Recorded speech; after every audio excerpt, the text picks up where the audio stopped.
নমস্কার, আপনারা দেখছেন ট্রাইব টিভি বাংলা। আপনাদের সঙ্গে আমি শান্তনু। শুরু করছি নীতি নির্ণয় না দুর্নীতির আরও একটি পর্ব।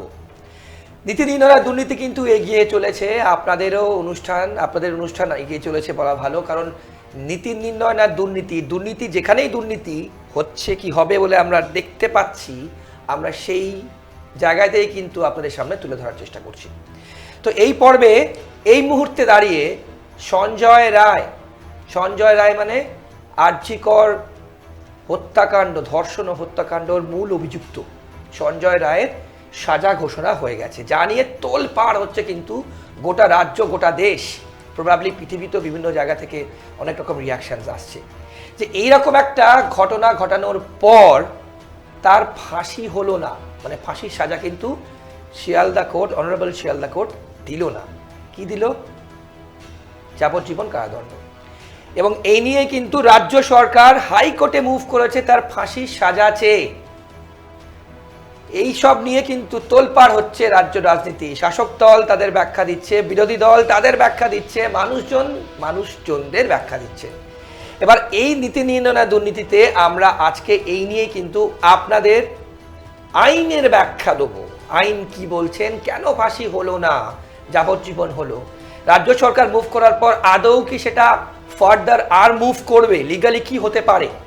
আমি আইন জানি না খুব একটা, বাট আমাদের সঙ্গে আজকে এই পর্বে আমাদের যিনি অতিথি আছেন তিনি একজন প্রখ্যাত হাইকোর্টের অ্যাডভোকেট এবং সুপ্রিম কোর্টের অ্যাডভোকেট প্রতীক মজুমদার আমার পাশে বসে আছে। নমস্কার। আপনাদের আজকের অনুষ্ঠান নীতি নির্ণয় দুর্নীতির আজকের অতিথি প্রতীকবাবু, আপনাকে স্বাগত জানাবো প্রথমেই ট্রাইব টিভি বাংলায় নীতি নির্ণয় দুর্নীতির অনুষ্ঠানে। আমি শুরু করলাম, আপনি শুনলেন, রাজ্য তো তোলপাড় হচ্ছে যে সঞ্জয় রায়ের ফাঁসি হলো না, যাবজ্জীবন হলো। শ্রদ্ধেয় বিচারপতি, শিয়ালদা কোর্টের বিচারপতি অনির্বাণ দাস তাকে ফাঁসির সাজা দিল না। ব্যাখ্যা দেখুন, প্রথম কথা, শিয়ালদা সেশন জাজ খুব অল্প সময়ের মধ্যে এই সমস্ত বিচারটা উনি করলেন, এটা সত্যি সাধুবাদযোগ্য। কারণ দীর্ঘসূত্রিতা বহুদিন ধরে হয় অনেক মামলায়, সেটা এক্ষেত্রে হয়নি। কিন্তু আরজিকর কাণ্ডে যেই রায় বেরিয়েছে, সমাজের বিভিন্ন স্তরের মানুষ বিভিন্নভাবে তার ব্যাখ্যা করছে। একদম, হ্যাঁ, কেউ বলছে কেন ক্যাপিটাল পানিশমেন্ট হলো না, ফাঁসি কেন হলো না। কেউ বলছে না ঠিক আছে, যাবজ্জীবন। এবার ব্যাখ্যা হলো আইনের ক্ষেত্রে তার থেকে বড় প্রশ্ন, একটু ইন্টারাপ্ট করলাম, বিরলতম ঘটনা নয়, এয়ারেস্ট অফ রেয়ারেস্ট ক্রাইম নয় বলা হচ্ছে। বলুন। দেখুন, এই ক্ষেত্রে না 1980 সাল থেকে আমরা দেখতে পাই আমাদের ভারতবর্ষে যেই জাজমেন্টগুলো আসছে ফাঁসির ক্ষেত্রে, আমার যদ্দূর মনে পড়ছে 1980 সালে Bachchan Singh versus the state of পাঞ্জাবের একটা মামলাতে, সেখানে ফাঁসির ক্ষেত্রে কিন্তু বলা হচ্ছিল যে বিরল থেকে বিরলতম, রেয়ারেস্ট অফ রেয়ারেস্ট যদি হয় তাহলে পরেই আপনি ফাঁসি শোনাতে পারবেন। তার পরবর্তী সময় 2022-24-এও আমরা কয়েকটা জাজমেন্ট আমরা দেখি, একটা দুটো, যেখানে বলছে যে ফাঁসি সেক্ষেত্রে দেওয়ার যেখানে ফাঁসি না দিলে চলবে না, মানে বিরলতম ঘটনা, বিরল থেকে বিরলতম। ব্যাখ্যাটা কি যদি দেখুন, মূলত আজকের সমাজ ব্যবস্থার সাথে আজ থেকে ধরুন 2000 বছর বা 3000 বছর সমাজ ব্যবস্থা এক নয়। এবার একটা সময় ছিল যে কেউ যদি মারতো, আপনি তাকে মারতেন। আপনার একটা চোখ যদি কেউ খুবড়ে তুলে নিত, আপনি ওদের ঠিক আছে, তাহলে পরে আমার আরেকটা চোখ চাই ওর। বা একজনে হাত কাটলে ঠিক আছে, তাহলে তুমি হাত কেটে নাও। সেই সমাজ তো আজকে নেই। এবং সেদিক দিয়ে দেখতে গেলে পৃথিবীর অনেক দেশেই ফাঁসি বা মৃত্যুদণ্ড এখন আর নেই। অনেক দেশেই নেই, মানে মৃত্যুদণ্ড দেওয়া হবে সেটা নেই, আর ক্যাপিটাল পানিশমেন্টই নেই বেশ মূলত মানে ইউরোপিয়ান দেশগুলোতে। কারণ মানুষকে একটা সুযোগ দেওয়া উচিত যে তাকে, যাতে সে আবার মানে তার সমাজ ব্যবস্থার মধ্যে ফিরে আসতে পারে। কিন্তু এই রাজ্যে তো প্রতীকবাবু ফাঁসি সাজা হচ্ছে না। দেখুন, এই রাজ্যে ফাঁসির সাজা হচ্ছে। এবার আপনাকে দেখতে হবে যেই মানুষটা ভিকটিম হলো, তখন আর্য করার ক্ষেত্রে যে মেয়েটি ভিকটিম হয়েছে, সেই ভিকটিমের দিক দিয়ে আপনি একভাবে দেখবেন, আবার যে কিনা অ্যাকিউজড কনভিক্টেড হলো এখন সঞ্জয় রায়, তো তার দিক দিয়ে দেখলে আবার অন্যভাবে আপনি দেখবেন, মানে একই জিনিসকে আপনি দুদিক দিয়ে দেখতে পারেন। এ একটা বিষয়। আর একটা বিষয়, সমাজ ব্যবস্থা চেঞ্জ হয়ে গেছে, এখন আর কিন্তু কারাগার বলেন আমাদের দেশেও, সংশোধনাগার বলে। সংশোধনাগার। তাহলে ঠিক, সমাজ ঠিক। ব্যবস্থা সংশোধন পরিবর্তন করার হয়েছে, জন্য 100 সংশোধনাগার বার। হচ্ছে। বেশ, আপনাকে সংশোধন করার সুযোগ দিচ্ছে। বেশ বেশ। আর হ্যাঁ, এটা মানতে হবে যে আরজিকর কাণ্ডে সাধারণ মানুষ কিন্তু চেয়েছিল যে ফাঁসি হোক, একদম। সঞ্জয় রায় ফাঁসি মুখ্যমন্ত্রী হোক। স্বয়ং চেয়েছিলেন ফাঁসি হোক, হ্যাঁ, মুখ্যমন্ত্রী এবং নিজেও তারপর স্বয়ং হাইকোর্টে বলেছেন, মুভ করা হয়েছে। রাজ্য সরকারের তরফ থেকে বলা হয়েছে। হ্যাঁ, তো মুখ্যমন্ত্রীও চেয়েছিলেন যে ফাঁসি হোক, অবশ্যই ফাঁসি হতেই পারত, কিন্তু এখানে যে 172 পাতার একটা জাজমেন্ট এলো শিয়ালদা সেশন জাজের, সেখানে কিন্তু অনারেবল জাস্টিস মানে কেন কি জাজমেন্ট দিয়েছেন উনি স্পেসিফিক্যালি ব্যাখ্যা করেছেন। বেশ। সেখানে সে কপি এটা আপনি নিশ্চয়ই rarest- দেখেছেন। হ্যাঁ? সে কপি আপনি নিশ্চয়ই পড়েছেন। হ্যাঁ, সে কপি আমি দেখেছি, এবং সেখানে কিন্তু উনি ব্যাখ্যা করেছেন কেন উনি ফাঁসি না দিয়ে যাবজ্জীবন দিলেন, তার ব্যাখ্যা আছে। কারণ এবার আপনাকে ভাবতে হবে কোনটা মানে বিরলতম, সেটা কিন্তু আবার ব্যাখ্যা করতে গেলে আবার অন্যরকম ভাবে আসবে, যে কে কি ভাবছে। এর জন্য জাজমেন্টের পার্থক্য হয়। না, আইনের চোখে বিরলতম ঘটনা ওর কোনটা? আইনের চোখ মানে যে কিনা বিচার করছে বিচারপতি, তার উপর কিন্তু অনেকটা মানে তার depend দৃষ্টিভঙ্গির করে। কথা বলছেন। 100 বার। আইন তো এক, আইন, বেশ। আইন তো সব ক্ষেত্রে এক, কিন্তু আইনের ব্যাখ্যা করবেন হ্যাঁ আইনজীবীরা, কিন্তু বিচার কি হবে সেটা তো বিচারপতি ঠিক করবে। ঠিক ঠিক। মানে এটা যদি আমি মানে এ কথাটা বলতেই হবে, এর জন্য ধরুন একটা জাজমেন্ট হয়, তার আবার অ্যাপিল হলে পরে আবার হয়তো অন্যরকম জাজমেন্ট দেন বেশ। উচ্চতম আদালত। মানে সে কারণেই আইনের ব্যাখ্যাটা ডিপেন্ড করে যে যিনি বিচার করছেন তার উপরে। বেশ। আর আইনের আশ্রয় পাওয়ার অধিকার সমস্ত মানুষের আছে সেদিক দিয়ে বলতে গেলে। এই জন্য সঞ্জয় রায়ের পক্ষে এটা বলতে চান যারা, তারা বলবেন যে একটা মানুষকে যদি ক্যাপিটাল পানিশমেন্ট দেওয়াই হয়ে গেল, ফাঁসি দেওয়া হয়ে গেল, তার তো আর সংশোধন কিছু হওয়ার আর জায়গা নেই। কিন্তু প্যারোলে তো 2-3 বছর পর ছাড়া পাওয়ার কি, বেল পাওয়ার কি কোনো কোনো কোনো দেখুন, উচ্চতর option আদালত থাকে। অনেক কিছুই করতে পারে, সেটা তো আমি এখানে বসে বলতে পারবো না। বেশ বেশ। এবং সবচেয়ে বড় কথা, তদন্তকারী সংস্থা সে কিভাবে তদন্ত রিপোর্ট দেবে তার উপর অনেক কিছু ডিপেন্ড করে যায়, বেশ। এভিডেন্সের উপরে ডিপেন্ড করে যায়। হ্যাঁ, অনেক কিছুই হতে পারে। বেশ। কিন্তু এখানে বসে আজকের দিনে দাঁড়িয়ে আমরা এটা বলতে পারি যে সঞ্জয় রায়ের বিচার হয়েছে, এবং মাননীয় সেশন জাজ শিয়ালদা কোর্ট সে একটি জাজমেন্ট দিয়েছেন। তার পরবর্তী সময়ে উচ্চতর আদালত কি করবে সেটা তাদের উপর নির্ভর করছে। প্রতীকবাবু, সুপ্রিম কোর্টেও কিন্তু পরিবার মুভ করেছে, অর্থাৎ নির্যাতিতার পরিবার কিন্তু মুভ করেছে, সেখানেও কিন্তু এই সাজা ঘোষণার পর হিয়ারিং চলছে। সেই হিয়ারিং কি এই জাজমেন্ট কোনোভাবে প্রভাব ফেলবে? না, দেখুন, বিচার পাওয়ার অধিকার সবার আছে, ওকে, এবং বিচার চাওয়ার অধিকারও সবার রয়েছে। তো যিনি ভিকটিম, সেই মেয়েটির বাবা মা মাননীয় সুপ্রিম কোর্টের কাছে গিয়ে বিচার চাইতেই পারে, কিন্তু বিচারের রায় কী হবে সেটা মাননীয় সুপ্রিম কোর্ট ঠিক করবে। বেশ, ওকে। এবার যদি আমরা একটু টোটাল জিনিসটা নিয়ে একটু, দর্শকরা প্রত্যেকেই জানেন, সেখানে সঞ্জয় রায় বলছেন আমি নির্দোষ, তিনি বলছেন আমাকে ফাঁসানো হয়েছে, রুদ্রাক্ষর মালা, আমি যদি এই কাজ করতাম যা চার্জেস আনা হয়েছে। আমরা আগেও দেখেছি সংবাদ মাধ্যমকে দেখে প্রেসিডেন্ট ভ্যান থেকে তাকে বলতে, চিচিয়ে বলতে যে আমাকে ফাঁসানো হচ্ছে। এই তারপরেও একার পক্ষে বারবার বলা হচ্ছে, যে পরিবারের পক্ষ থেকে বলা হচ্ছে যে এটা একার পক্ষে কিন্তু করা সম্ভব নয়, এই রকম কাজ একটি মানুষ করতে পারে না। এবং তার সঙ্গে দেখুন, এই ঘটনা হওয়ার কিছুদিনের মধ্যেই সেখানে কিন্তু আশপাশের যে দেওয়াল ভেঙে ফেলা হলো, বাথরুম ভেঙে ফেলা, বাথরুমের দেওয়াল ভেঙে ফেলা, আমরা জানি সেখানে যে তোলপাড় হয়েছিল রাজ্য। কিভাবে ব্যাখ্যা করবেন একজন দেখুন, আইনজীবী? তদন্তকারী সংস্থা, হ্যাঁ, সিবিআই এর ব্যাখ্যা দিতে পারে, এবং সিবিআই কি পেয়েছে এভিডেন্সে এবং সেটা কতটা ঠিক কতটা ভুল সেটা আমার পক্ষে এখানে বলা সম্ভব নয়। বেশ, কিন্তু এটা মানতেই হবে যে বিচারপতি চারদিক দেখে সমস্ত দিক থেকে আইনের ব্যাখ্যা করেই উনি, হ্যাঁ, শেষ ওনার যে জাজমেন্টটা দিয়েছেন, 172 পাতার জাজমেন্ট, মানে খুব কম জাজমেন্ট নয়, সেখানে সমস্ত দিকগুলো নিয়ে আলোচনা করা আছে। সেখানে তো যদ্দূর আমাদের কাছে তথ্য আছে, পুলিশের ভূমিকা নিয়েও প্রশ্ন তুলেছেন।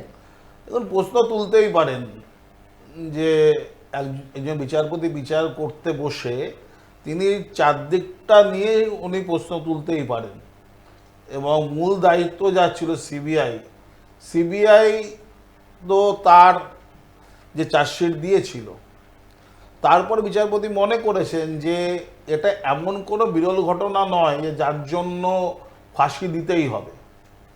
বেশ, মানে আপনি বলতে চাইছেন যে সাধারণ লেম্যান দর্শকদের জন্য যে চার্জশিট সিবিআই কোর্টকে প্রডিউস করেছে, সেই চার্জশিটের ভিত্তিতেই কিন্তু এই বিচার হয়েছে, এই রায়। এটা কিন্তু খুব গুরুত্বপূর্ণ তথ্য, যেটা আপনারা জানলেন, আমরা আপনাদেরকে শেয়ার করলাম। যে সওয়াল জবাব হয়েছে সেখানে সিবিআই যে চার্জশিট কোর্টের কাছে প্রডিউস করেছে সিবিআই আইনজীবী, তার ভিত্তিতেই কিন্তু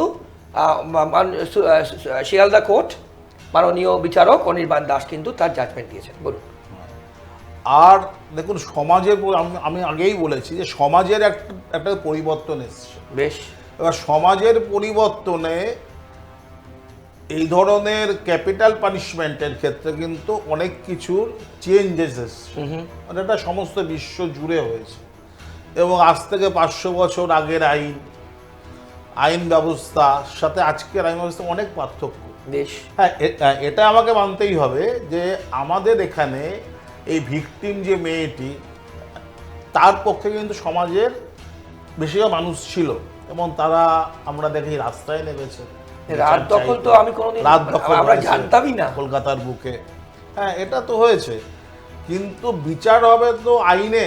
ঠিক ঠিক ঠিক, বিচারে আবেগের জায়গাটা অনেক কম। একদম এভিডেন্স, আইন, একদম একদম। সেখানে আমরা যেই মানে আইনের ব্যবস্থাতে চলি, তাতে আমরা বলি যে নির্দোষ যদি ছাড়া পেয়ে যাক, কিন্তু যেন কোনো নির্দোষীর যেন হঠাৎ করে এমন কোনো রায় না চলে আসে যে নির্দোষ সে তার এগেনস্টে চলে গেল, এবং দোষী প্রয়োজনে দু একটা যদি ছাড়া পাক, আমাদের মূল যেটা ব্যবস্থা। বেশ বেশ বেশ, এর জন্য অনেকে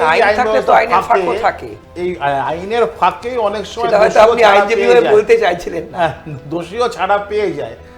এটা আমাদের যেটা কাঠামো আমাদের আইন ব্যবস্থার, এর জন্য সেই ফাঁকটা দিয়ে অনেক সময় আমরা দেখি যে দোষী কিন্তু তার এগেনস্টে সেভাবে তেমন তথ্য প্রমাণ নেই, এর জন্য যেটা তার উচিত ছিল শাস্তি পাওয়া, সেটা সে না পেয়েও সে কিন্তু বেরিয়ে গেল। এটা অনেক ক্ষেত্রে হয়েছে। বেশ, ওকে।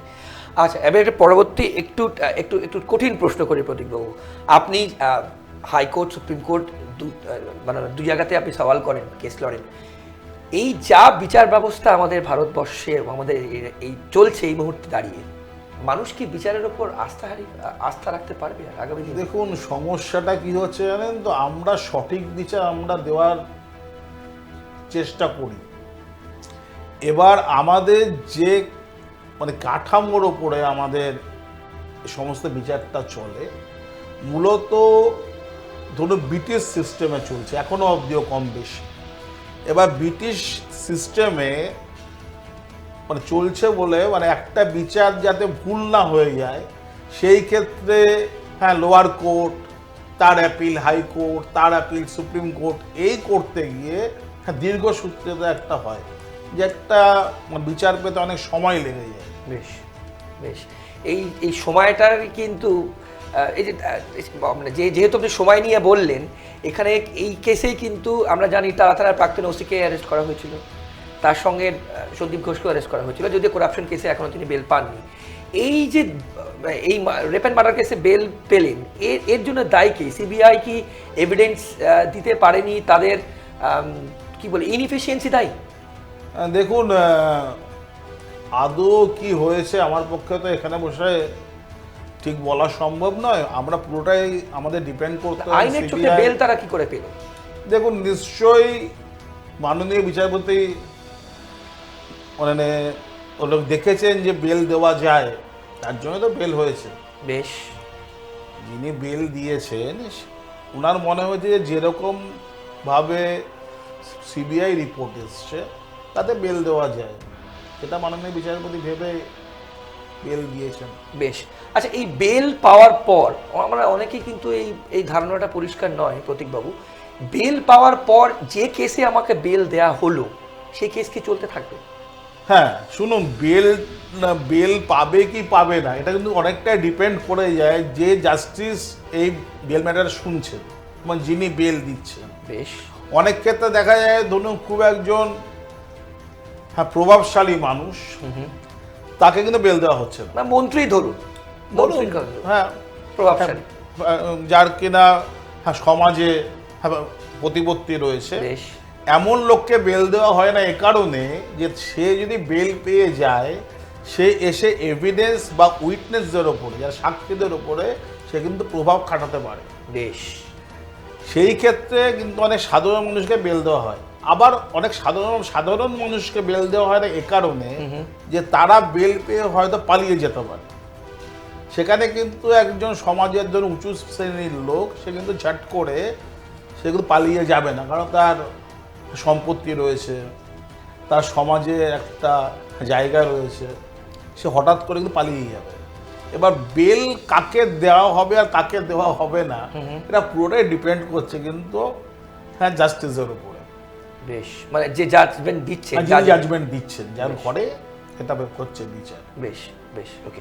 প্রতীকবাবু, আমাদের যে অনুষ্ঠান নীতি নির্ণয় দুর্নীতি, এই যে এত দুর্নীতি হচ্ছে চারিদিকে, হ্যাঁ, এত দুর্নীতি হওয়ার পেছনে আপনি এত কেস লড়েন, আপনার সাথে এত মানুষের ডিল হয় প্রতিদিন, সমাজকে আপনি আরো কাছ থেকে দেখছেন, এই যে এত দুর্নীতি, এর জন্য আপনি দায় কি করবেন? মানে আমাদের কি পরিকাঠামো বেস রুটটাতে সমস্যা? দেখো, দুর্নীতি নেই এমন দেশ কিন্তু খুব কম আছে। বেশ, বেশ, মানে ইউরোপিয়ান দেশ যেগুলো আছে, ইউরোপের যারা ধরুন মানে আমাদের থেকে অনেক বেশি অর্থনৈতিক দিক দিয়ে তারা সামনে এগিয়ে আছে, সেখানেও দুর্নীতি আছে। আমেরিকার মতো দেশেও কিন্তু দুর্নীতি রয়েছে। আর আমাদের ভারতবর্ষে কাঠামোগতভাবে আমরা হলো গিয়ে দুর্নীতিগ্রস্ত, কারণ আমাদের কোন নেতা দুর্নীতিগ্রস্ত, কারণ আমাদের নেতা মন্ত্রীরা মনে করেন যে আমি যদি একটা জায়গায় পাই তাহলে আমি মোটামুটি 5-10 বছরের ভেতরে আমার নিজেকে এবং আমার আত্মীয় স্বজনদের আমি সিকিউর করে এবং অর্থনৈতিক দিক দিয়ে, এটা আমাদের দেশের খুব বড় কথা, স্বাধীনতার পর থেকে আমি দেখে আসছি। একদম, একদম, মানে এটা মোটিভ বলছেন আপনি? এটা মোটিভ যে আমি নিজে আর্থিকভাবে সচ্ছল হব, বেশ, তারপর আমার যত আত্মীয় স্বজন আছে আর্থিকভাবে সচ্ছল করব। এই করতে গিয়ে আমাদের ভারতবর্ষে কিন্তু দুর্নীতিটা একদম রাজনৈতিক কাঠামোর সাথে জড়িয়ে গেছে, হ্যাঁ, স্বাধীনতার পর থেকে। মানে বেশিরভাগ নেতামন্ত্রী হয়ে গেছেন হলো দুর্নীতিগ্রস্ত। এবং আরেকটা জিনিসও আছে, হ্যাঁ, আমার মনে হয় সেটা হলো, ধরুন আপনি 500 জনকে নিয়ে চলবেন, এই 500 জনকে নিয়ে চলতে গেলে পরে কিন্তু আপনার একটা ইকোনমিক স্টেবিলিটি না থাকলে পরে আপনি কিন্তু 500 জনকে নিয়ে চলতে পারবেন না। বেশ, এরও একটা কারণ কিন্তু দুর্নীতি করা, যে আমি দুর্নীতি করে যে অর্থটা আমি সঞ্চয় করব তার একটা পার্সেন্টেজ আমি আমার ফলোয়ারদের দেবো, মানে আমার যারা সঙ্গী সাথী থাকবে, সেটাও একটা দুর্নীতির একটা কারণ।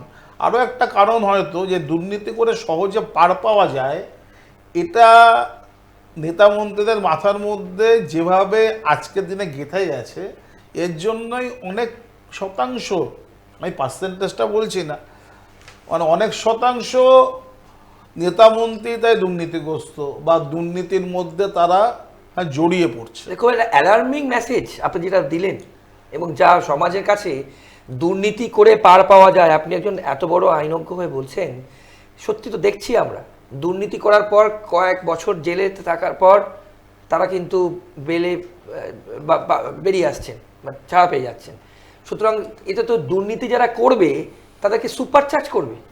দেখো, দুর্নীতি মানে আমি আজকেই ভাবছিলাম কোনো একজন নেতার কথা, যে যে মানে আসলেন রাজনীতিতে আজ থেকে ধরুন বছর 15 আগে, এবং মানুষকে সে বললেন যে আমি দুর্নীতি মুক্ত সমাজ আমি দেব, তার বিরুদ্ধে দুর্নীতির মামলা, তাকে দুর্নীতি মামলার জন্য খাটতে হচ্ছে জেল। সেখান থেকে উনি এখন যদি বাইরে আছেন, বেল পেয়েছেন। তো এইটা যদি আজকে আমাদের ভারতবর্ষের সমাজ ব্যবস্থা হয়, এর জন্য কিন্তু আমি দোষ দেবো ভারতবর্ষের শিক্ষিত মানুষকে। শিক্ষিত মানুষের 100 বার দোষ তো তাদের, কারণ তারা তো রাজনীতিতে আসছে না। একদম একদম। আজকে যারা বুদ্ধিজীবী আছেন, শিক্ষিত মানুষ রয়েছেন, তারা যত বেশি পরিমাণে রাজনীতিতে আসবেন, তত আমরা দুর্নীতিমুক্ত একটা রাজনৈতিক প্ল্যাটফর্ম পাবো। বেশ বেশ, দুর্নীতিমুক্ত রাজনৈতিক প্ল্যাটফর্ম পাবেন। ওকে, বেশ। তাহলে সেক্ষেত্রে আপনার কাছে এর সলিউশন কি? মানে আমি যদি আপনাকে মানে একদম সোজাসুজি জিজ্ঞেস করি, দুর্নীতিমুক্ত সমাজ, সেই সেই সেই দুর্নীতিমুক্ত সমাজ হয়তো আমরা জানি না আদৌ কোনোদিন দেখতে পাবো। অবশ্যই পাবো, কেন পাবো না? আমরা যদি সমাজের প্রত্যেকটা শ্রেণীর থেকে আমরা যদি সামনের দিকে এগিয়ে এসে আমরা যদি রাজনীতিতে যুক্ত হই, তাহলে পরে যারা আজকে দুর্নীতি করছে তারা কিন্তু অনেকটাই পেছন দিকে চলে যাবেন। আমাদের উচিত যারা সমাজের রাজনীতি একটা মিডিয়াম, আপনি বলছেন 100 বার রাজনীতি, ভারতবর্ষের প্রত্যেকটা ভোটারের অধিকার রাজনীতি করা, তারা কেন করছে না? বড় কথা বললেন, ভারতবর্ষের প্রতিটা ভোটারের অধিকার রাজনীতি করা। বেশ, বলুন। আজকে শুধু আমি যেদিন ভোট এলো আমি গেলাম একটা ভোট দিলাম, কেন? আপনি 365 দিন রাজনীতি করুন। বেশ। এবং সমাজে যারা শিক্ষিত শ্রেণী রয়েছেন তাদের একটা দায়িত্ব রাজনীতিতে আসা। তারা যদি এগিয়ে এসে রাজনীতি করে, তাহলে পরে আমরা দুর্নীতিমুক্ত ভারতবর্ষ পাবো। খুব দামি কথা বললেন, খুব দামি কথা বললেন। অনেক ধন্যবাদ আপনার সময়ের জন্য প্রতীকবাবু, এবং অনেক কিছু জানলাম, এবং আমরা কিন্তু আপনাদেরকেও এডুকেট করলাম, জানালাম যে কেন এই নিয়ে কিন্তু সমাজে এই মুহূর্তে দাঁড়িয়ে রাজ্যে, আমাদের দেশে বিদেশেও বললাম অনুষ্ঠান শুরু করার সময়, সঞ্জয় রায়ের কেন ফাঁসি হলো না। আগামী পরে কি হবে সেদিকে কোর্ট পর্যবেক্ষণ করবেন। তাদের এই রায় কি আদৌ বদলাবে? হায়ার কোর্ট কি আদৌ এই রায় বদলাবে? এর দিকে কিন্তু আমরা তাকিয়ে থাকবো, আপনারাও তাকিয়ে থাকবেন। কিন্তু আমরা এটাই চাইবো যে আপনাদের যে মনে প্রশ্ন যে কেন ফাঁসি হলো না, কেন অনারেবল কোর্ট, শিয়ালদা কোর্ট তাকে যাবজ্জীবন কারাদণ্ড দিল, কেন, কিসের জন্য, আমরা তার ব্যাখ্যা করলাম আমাদের আজকের পর্বে। আগামী পর্ব চলতে থাকবে নীতি দুর্নীতিতে, এবং সমাজে যেখানে দুর্নীতি সেখানে ট্রাইব টিভি বাংলার এই অনুষ্ঠান আমরা আপনাদের সামনে তুলে ধরব। আরও একবার অসংখ্য ধন্যবাদ আপনাদের সকলকে। চলতেই থাকবে পর্ব, আর অন্যান্য সব খবরের আপডেটের জন্য দেখতে থাকুন ট্রাইব টিভি বাংলা। ভালো থাকবেন, নমস্কার, শুভরাত্রি।